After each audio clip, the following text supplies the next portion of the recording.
here's a quick way to not fuck up stationary waves in your A-level physics exam. So first we've got a string, and we're trying to find the stationary wave for this. So this is our fundamental frequency. So when you do fundamental frequency, you want the minimum amount of nodes. And because each side is, because it's a string, each side has to be a node. So we're gonna do this, and we're just gonna connect to them. So the shape's gonna look something like this, right? So this is both of our waves, and this has a wavelength of lambda over 2, doesn't it? Yes. Sorry, I had to think about that one. And now we need to add an extra node. So it has to close on a node. And then we have to add one more node for every time we go up a frequency. So, or an order of frequency. So now we just join them up. This is the way I recommend doing it.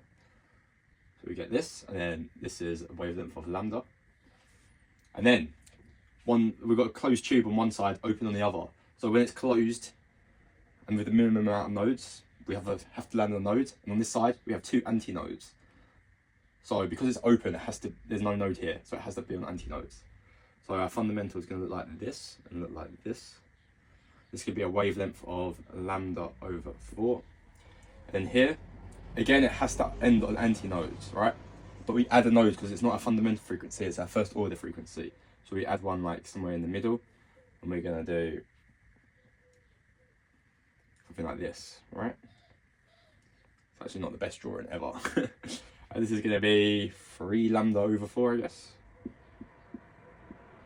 So when I say lambda over 4, if this is the length L, to get lambda, we say that so L equals 4. So we say that L equals 3 lambda over 4. And then we solve for lambda to find that wavelength. And then there's one more case. Open tube. Each side they can't end on a node when it's open, so it's land on this antinode, right? So it's just going to be something like this. Well, you get the point. And this is our fundamental frequency with the minimum amount of nodes. And then again here, so it has to land on antinodes, but because our fundamental's got 1 node, we have to add 2 nodes somehow. So it's just going to be something like this. And then, right, and then this is a wavelength of lambda, so, and this is a wavelength of lambda over 2. Easy.